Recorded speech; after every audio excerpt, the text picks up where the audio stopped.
ನಮಸ್ಕಾರ ಬಂಧುಗಳೇ. ಚಂದ್ರು ತುಮಕೂರಿಂದ ಸಮಾಜ ಸೇವಕರು.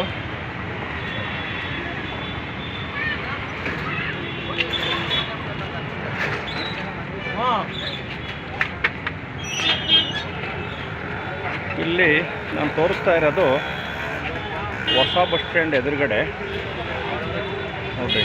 ಗಣಪತಿಗಳನ್ನ ಎಲ್ಲ ಮಣ್ಣಿನ ಗಣಪತಿನೇ ಚೆನ್ನಾಗೆಲ್ಲ ವ್ಯಾಪಾರದಲ್ಲಿ ಬರದಿಂದ ಸಾಕ್ತಾ ಇದ್ದಾರೆ. ತಗೊಳ್ಳೋರು ಅಷ್ಟೇ, ಕೊಡೋರು ಅಷ್ಟೇ. ಚೆನ್ನಾಗಿ ಮಾಡಿದ್ದಾರೆ ವಿಗ್ರಹಗಳು. ಈ ಬಾರಿ ತುಂಬ ಅದ್ಭುತವಾಗಿದೆ, ನೋಡಲಿಕ್ಕೂ ಕೂಡ ತುಂಬ ಚೆನ್ನಾಗಿದೆ. ಬರದಿಂದ ಸಾಕ್ತಾ ಇದೆ, ಎಲ್ಲರೂ ಖುಷಿ ಪಡ್ತಾ ಇದ್ದಾರೆ ತಗೊಳ್ಳೋರೆಲ್ಲ. ಗೌರಮ್ಮ ಗಣಪತಿ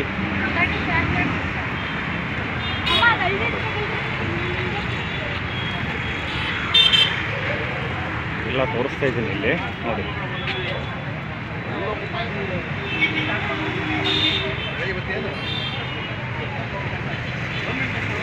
ಈ ಬಾರಿ ಹೋದ ಬಾರಿಗಿನ್ನ ಈ ಬಾರಿ ತುಂಬ ಭಾಳ ಅದ್ಭುತವಾಗಿರೋ ಗಣಪತಿಗಳನ್ನ ಮಾಡಿದ್ದಾರೆ. ಎಲ್ಲ ಮಣ್ಣಿನವೇ ಮಾಡಬೇಕು ಅಂತ ಕಾನೂನು ಕೂಡ ಹೇಳಿದೆ. ನಮ್ಮ ಗಣಪತಿ ಗೌರಮ್ಮ ಮಾಡೋರು ಕೂಡ ಕಲಾಕಾರರು ಕಾನೂನಿಗೆ ಗೌರವಿಸಿದ್ದಾರೆ. ಅದು ಕಾನೂನು ಏನು ಪಾಲನೆ ಮಾಡುತ್ತೋ ಅದನ್ನು ಪಾಲನೆ ಮಾಡಲೇಬೇಕು. ನೋಡಿ ಚೆನ್ನಾಗಾಗಿದೆ, ಚೆನ್ನಾಗಿ ಮಾಡಿದ್ದಾರೆ. ಬಸ್ ಸ್ಟ್ಯಾಂಡ್ ಎದುರುಗಡೆ ತೋರಿಸ್ತಾ ನೋಡ್ರಿ.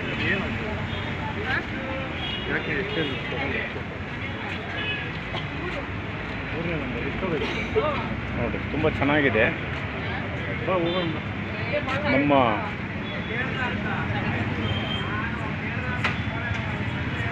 ಹಿಂದುತ್ವದ ಕಾರ್ಯಕ್ರಮ ಅಂತಂದರೆ ಇದೇನೇ ನಮ್ಮದು.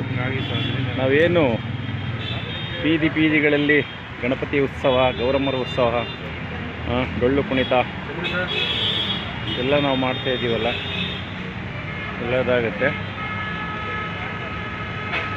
ನೋಡಿ. ಚೆನ್ನಾಗಿ ಕಾಣಿಸ್ತಾ ಇದ್ದಿಲ್ಲ, ನಾನು ತೋರಿಸ್ತಾ ಇದ್ದೀನಿ.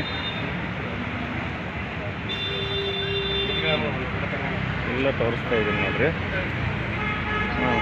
ಚೆನ್ನಾಗಿ ಕಾಣಿಸ್ತಾ ಇದೆ ನೋಡ್ರಿ. ಇಲ್ಲೆಲ್ಲ ತುಂಬ ಚೆನ್ನಾಗಿ ಆಗ್ತದೆ ನೋಡ್ರಿಕ್ಕೂ ತುಂಬ ಅದ್ಭುತವಾಗಿದೆ, ಚೆನ್ನಾಗಿ ಕಾಣಿಸ್ತಾ ಇದೆ.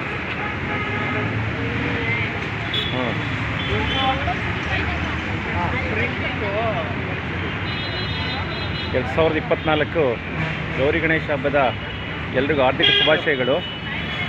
ಮಣ್ಣಿನ ಗಣಪತಿನೇ ಇಡಬೇಕು, ಸರಿಯಾದ ಸಮಯಕ್ಕೆ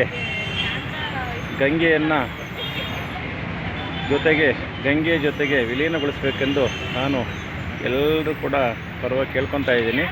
ಅದೇ ರೀತಿ ಅವರು ಮಾಡ್ತಾಯಿದ್ದಾರೆ ಅಂತೇಳಿ ನನ್ನ ಪಾಲನೆ ಇದೆ. ಎಲ್ರಿಗೂ ಒಳ್ಳೆಯದಾಗಲಿ. ಚೆನ್ನಾಗಿದೆ. ಇಲ್ಲಿ ಬಣ್ಣದ ಗಣಪತಿ ಇದ್ದರೂ ಕೂಡ ಸುಸೂತ್ರವಾಗಿ ಮನೆಯಲ್ಲೇ ಮಾಡಿರೋಂಥ ಗಣಪತಿಗಳು. ಕಾನೂನು ಅಡಿಯಲ್ಲಿ ಗಣಪತಿಗಳನ್ನು, ಗೌರಮ್ಮರನ್ನು ಸರಿಯಾದ ಸಮಯಕ್ಕೆ ಯಾವುದೇ ತೊಂದರೆ ತಕರಾರಿಲ್ಲದೆ ಅದನ್ನು ನೀರಿಗೆ ಸಾಗಿಸಬೇಕೆಂದು ನಾನು ಕೂಡ ಮನವಿ ಮಾಡ್ಕೊತಾ ಇದ್ದೀನಿ. ಇದರ ಜೊತೆಗೆ ಪಟಾಕಿಗಳನ್ನು ಪೊಲ್ಯೂಷನ್ ಕಂಟ್ರೋಲ್ ಮಾಡಿ, ಕಮ್ಮಿ ಮಾಡಿ, ಆ ಪಟಾಕಿಗೆ ಬಳಸುವ ದುಡ್ಡನ್ನು ದಾನ ಧರ್ಮ ಮಾಡಿರಿ, ಎಲ್ರಿಗೂ ಅನುಕೂಲ ಆಗುತ್ತೆ. ಎಲ್ಲರೂ ಹೆಸರು ಹೇಳ್ತಾರೆ, ಪೊಲ್ಯೂಷನ್ ಕಂಟ್ರೋಲ್ನು ಕೂಡ ಮಾಡ್ಕೋಬೋದು ನಾವು. ಅದರಿಂದ ಆಗೋ ಅನಾಹುತಗಳು, ಪೊಲ್ಯೂಷನ್ ಕಂಟ್ರೋಲು ಎಲ್ಲ ಮಾಡಿಕೊಂಡ್ರೆ ಎಲ್ರಿಗೂ ಒಳ್ಳೆಯದಾಗುತ್ತೆ ಬಂಧುಗಳೇ. ಹಾಗಂತ ಹೇಳ್ಬಿಟ್ಟು ನಾನು 2 ಮಾತು ಮುಗಿಸ್ತಾ ಇದ್ದೀನಿ. ಜೈ ಕರ್ನಾಟಕ, ಜೈ ಭಾರತ.